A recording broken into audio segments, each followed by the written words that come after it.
Elizabeth. How are you? I'm doing great, thanks.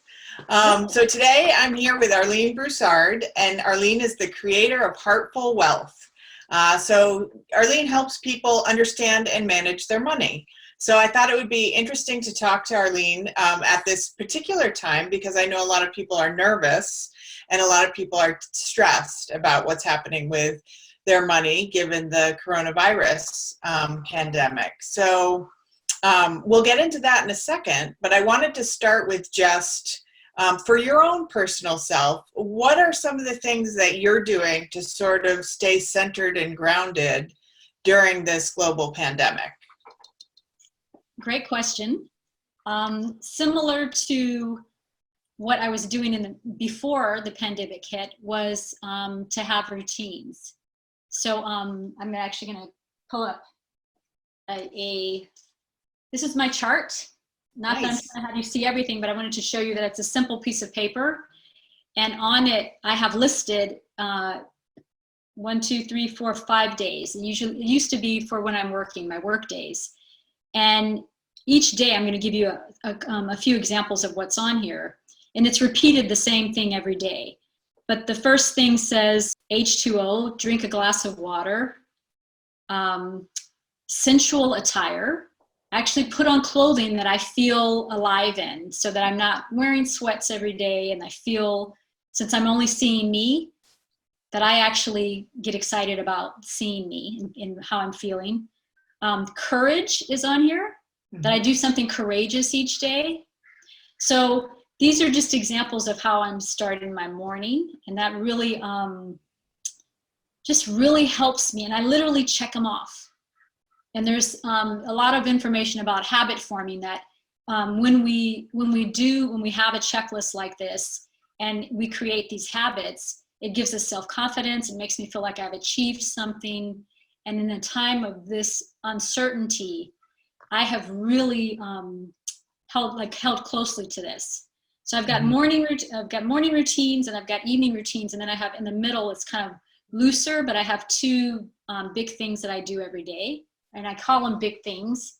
And that I actually write on a little piece of paper like this. And today my two big things are this interview with you. And the other one is make a list of toiletries of things that I'm going to run out of, which may not seem like a big deal. But so the point is that it doesn't have to be some, create a new career or some major thing. It's just two things. And so I feel like I accomplished something. It could also be take a bath and eat a new food. So just having that routine has truly just kept me right in this path of calm. Yeah. So I'm hearing that you're sort of taking comfort from a familiar structure that you used to even do before the pandemic struck. And when do you decide on your two things? Do you choose them in the morning and sort of go with the flow of what feels right for the day? How do you choose that? It varies, and this is the fun part of it. So it's a loose process. So even though I'm an engineer by education, which means I can be very structured and linear, I'm a really loose person. So I play in the gray a lot. So sometimes I do it. So on my list, it says to do it the night before. Okay, on my checklist. But sometimes I don't, and I wake up the next morning and do it. So it depends on what happened the day before, the night before, if I actually did it that night. But then when I do it the next morning and I come up with what I want to do today, I still go back on my checklist and checked off from yesterday that I did it. Okay. Yeah. Right? So that gives me the permission that it's okay that I'm not being rigid. Right. So you're still allowing yourself some flexibility. Absolutely. And still feeling like you're getting things done. Yes. Yeah. I used to talk about something called flexible structure. I used to be way too structured, and I would have everything written down to the minute, and then I would force myself to stick to it.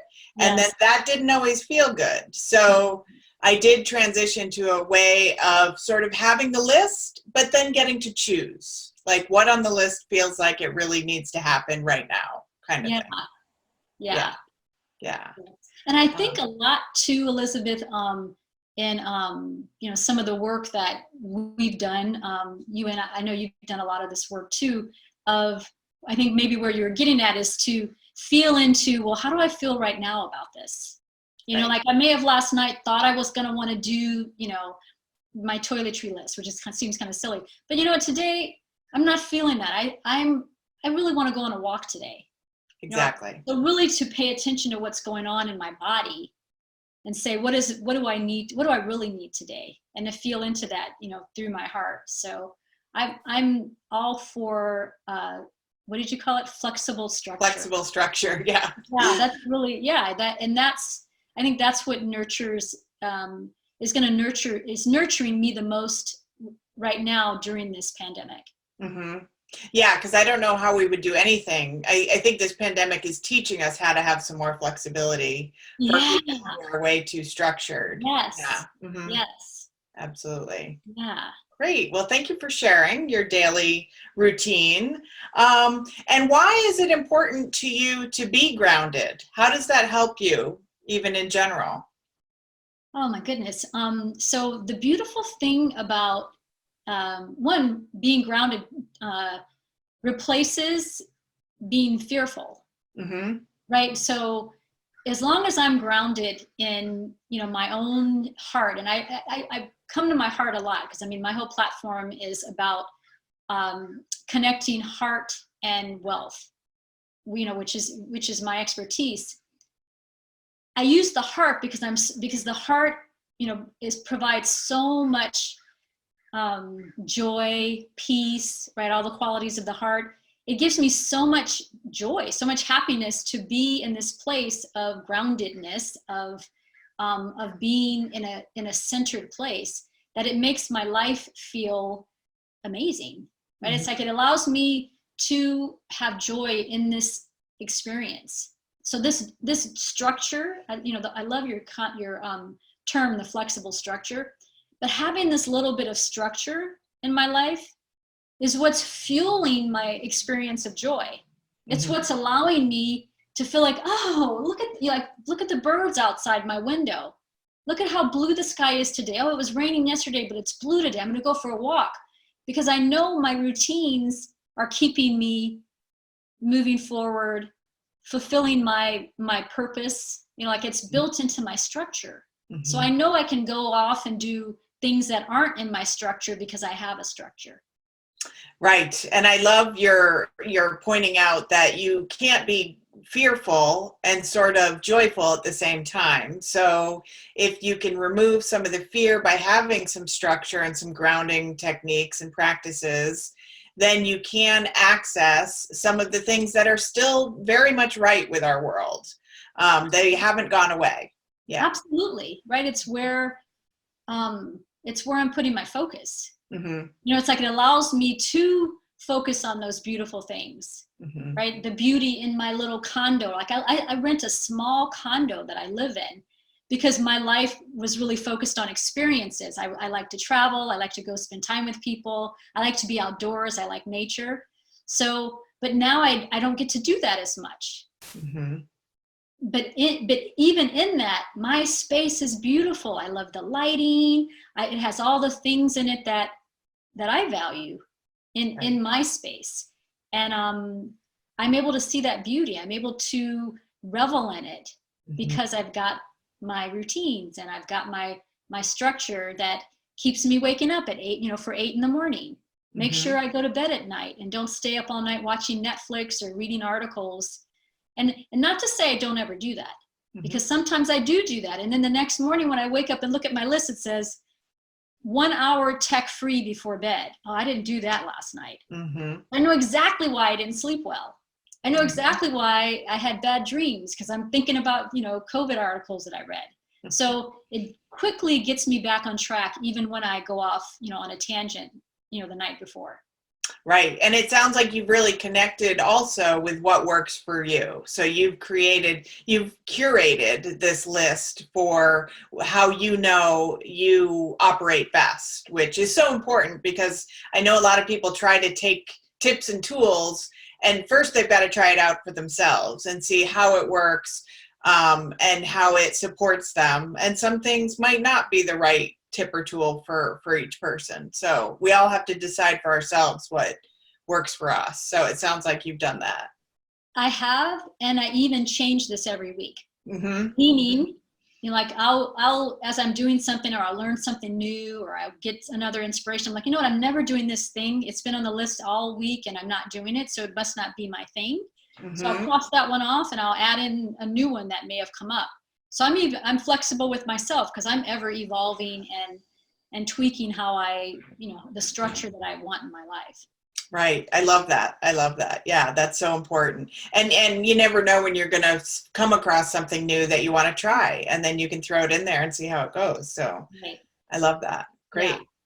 Yeah.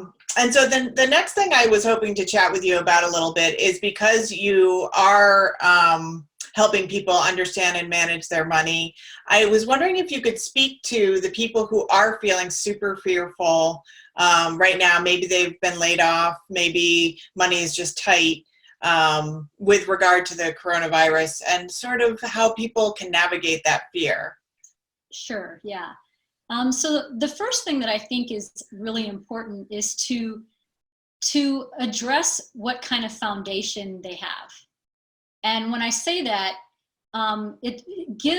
give their financial life some love. So, you know, look at it. Where are you? What does your financial situation look like? Look, you know, what is it? What's in your savings account? What bills do you owe? Actually spend some time giving that attention. So don't ignore it. Don't pretend like it doesn't exist. Look at it. So I've been doing a practice. I've been doing a couple of practices in my private Facebook group, where we just spend 15 minutes or 10 minutes a day for, right now we're in a 3-day in a row, 10 minutes a day of focusing on your money. It doesn't have to take a whole hour. It doesn't have to take 2 hours. 10 minutes, you can handle that bill you didn't pay, or just looking at your spending, or anything that comes up for you. So awareness and loving into giving your money some attention. So first do that. And you might say, oh, but I'm going to look and there's no money there. Mm-hmm. Or I don't have any income coming in.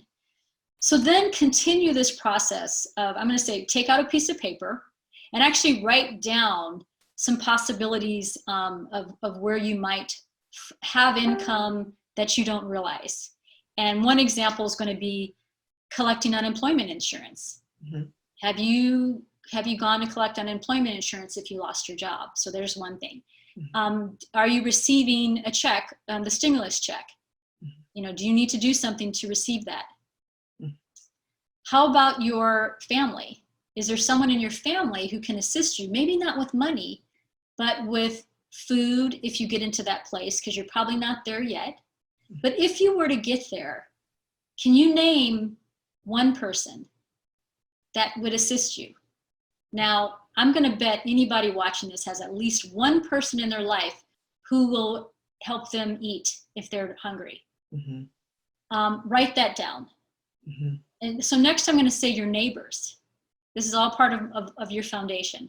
I live by myself. I have neighbors to the left of me or to the right of me and below me who, they're not my best friend, mm-hmm. okay? But they are my neighbors, and we have all exchanged phone numbers, mm-hmm. and we all would definitely share a meal, drive the other person to the doctor, pick up medication.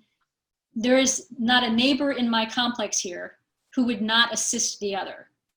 So go get your neighbor's phone numbers. Mm-hmm. Like, you may not have done that before. You may just see them and wave. But actually physically go and ask for their phone number. You don't have to get a piece of paper. You can put it in your phone and have them tell it to you. Mm-hmm. But this is the time to reach out and actually ask for help and offer help. Say, hey, I want to assist you if you get into a situation where you need help. The woman below me is elderly, and both me and my other neighbor both did the same thing. And now we're on an email or a text string. So do the little different thing of going and get their phone number so you can check in a little more regularly, since we're not all out bumping into each other in a way to have a conversation and wave. So your neighbor's another part of your foundation is Gosh, what's my, that was it. Actually, those were the four things on my foundation. Okay. But I ask you too, is there some other way for you to get food from a food bank? Or like, there's so much for you to write down on your foundation page, and you can make it pretty, you can make it a little index card.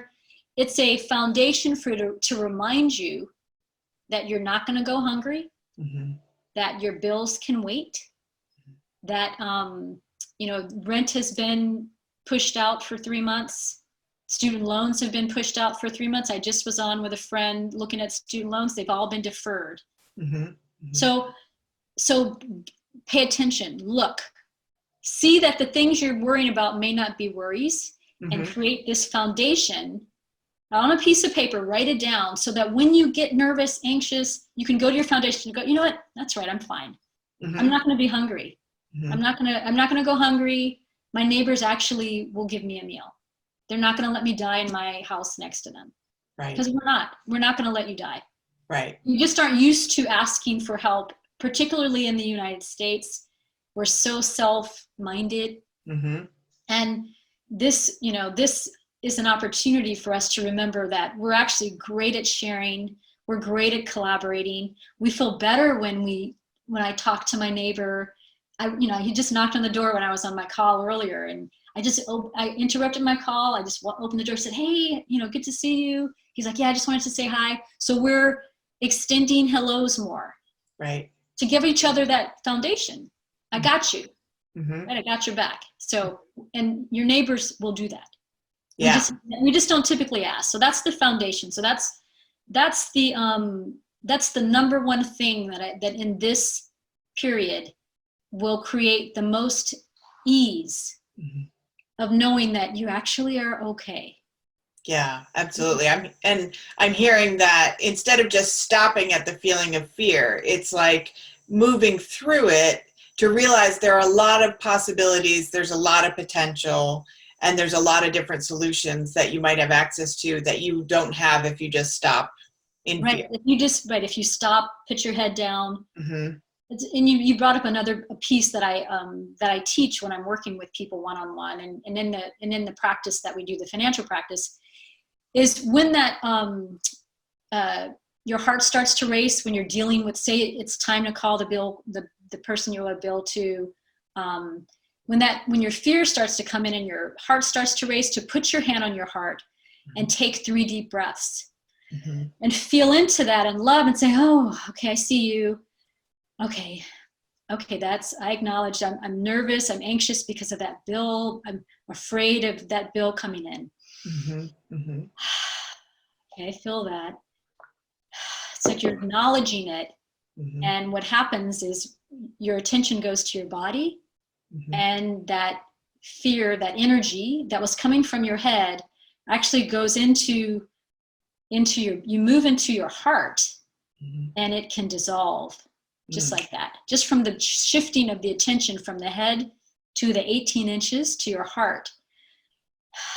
Slows the breath down, and oftentimes just dissolves that fear right there. And you can keep moving. Doesn't mean that you might not still be a little afraid, because when we're in expansion, learning something new behavior, there's still, may require some courage, but your heart won't be panting so much, right? You will have given yourself an environment. You will have created the environment of more peace with yourself through your heart, where you can take the step, and then take the step. Right. Do the new behavior. Yeah. And I know, as you know, that's when you actually have access to even think of the steps. Like they will almost come to you because you've settled your body in such a way that what wasn't accessible before might be accessible now. So, yeah, 1,000%. That's the whole, understanding that we know that wealth, abundance is available to everybody, even in this pandemic. That those opportunities are there, but we have blinders on and can't see them because we have fears, and I have them too. It's like, I can't do this. Okay, so by doing the practice of getting into my body, doing those, there's, many ways of getting into your body. I do it through my heart, through Heartful Wealth. Ideas open up I wasn't even imagining. Beautiful. Mm-hmm. Yeah. Mm-hmm. That's fantastic. So, so when people sort of move through the fear and then build this foundation, so what I love about that is you're giving them access to a way to deal with the emotion of the fear and a practical, tangible list that people can go make and then refer back to and add to as things come along. And as this unfolds, I fully trust that many things will come along that we can't imagine right now because it hasn't been created yet, but yes, things will happen. Yeah. Yes. Mm-hmm. And I love that. I love what you just said. So new things are happening, right? Mm-hmm. New things are going to come that we don't see yet. Mm-hmm. We can, we can see, like, I love the whole idea that, time is a human construct and the future's already here. So if you can hold on, if you can take that idea and just start creating now, mm-hmm, right? So do your list, get your foundation in place, and then ask, okay, when it comes to income, what else is possible? Mm-hmm. Mm-hmm. What's possible? What could I create? Just like you're doing these interviews. Mm-hmm. You asked yourself that question. You may not have asked that exact question, but you asked some question like that. What feels light? What can I create? And here we are on an interview, mm-hmm, talking about this. Mm-hmm. So we all have this ability. We all have these options of creating something right now in this new environment, and to be excited about, to allow ourselves to be excited, joyful, light, have fun. Mm-hmm. And whatever voices come up of, I shouldn't be doing that right now, don't buy into that. Mm-hmm. Know that, your creativity, your light is needed, is part of, this whole evolution and this creation that we're in, like to receive it and share it. Mm-hmm. Take some action, revel in it, revel in the fact that you have this idea. Like, wow, right, I have an idea. Why don't I do something? Mm-hmm. Yeah. I love that. And the question, what else is possible, is one of my favorite questions. So that's the one I always come to and ask myself over and over again. And sometimes you might hear something, see something, feel something, and sometimes not. But just let the question keep coming. Let the question keep coming. Yeah. Yeah. That's great. Yeah. And you made me think of one other thing just now, because I can get excited about the joy. And when you said something may come and something may not. I've had some days where I just felt blah, mm-hmm, right? And I loved into that. I let myself have some blah time.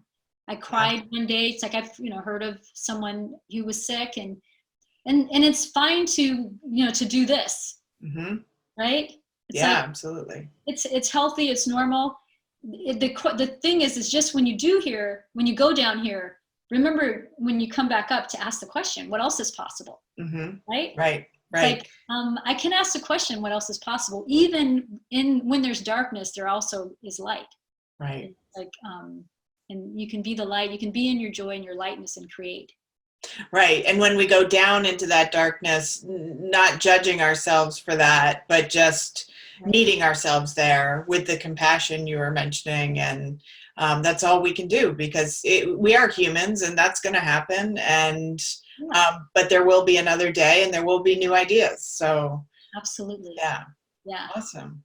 Yeah. Beautiful. Thank you so much for sharing that. I was breathing a sigh of relief as I'm imagining this list. I'm like, you're right. My neighbors are not going to let me starve. Like, definitely not, because they're my in-laws. Especially your neighbors. Right? Exactly. So I'm good. You are good. I love that. We forget that though, right? It's like we forget that there's another human being in the house next to me. Yeah. Is not gonna, he's not gonna let me die. Absolutely. And even if I didn't know my neighbor, if they needed help, we would help them. I would give them. Right. Yeah. Exactly. The catch in this environment is just to get the phone number. Mm-hmm. Because that's like if I were here and something was happening to me and I wasn't able to text someone, mm-hmm, it just would be easier if I could text someone. Yeah, that's true. And it's That's just a good point. easier if I can. So it's easy for me to text my neighbor below and say, hey, how you doing today? Mm-hmm. Hey, I'm doing good. Or, hey, I could use some help. Mm-hmm. So it's Mm-hmm. just that's the one piece that a lot of people have a neighbor's phone number, but they Mm-hmm. don't have the person to the left, to the right, and below them. It's like Right. extended a little bit beyond maybe your favorite neighbor. Mm-hmm. Mm-hmm. So that we're Exactly. all, so that everyone's getting watched. We're all watching out for each other. Yeah, my community I actually started a Facebook page for my community just for them because we're very self-contained and we have a lot of older people in our midst, and we wanted to make sure that if somebody needed a trip to the grocery store or some kind of supplies, that there was a way to reach people if they didn't have all the phone numbers handy. And that's been, Wonderful. Yeah, yeah, that's fantastic. Yeah. yeah.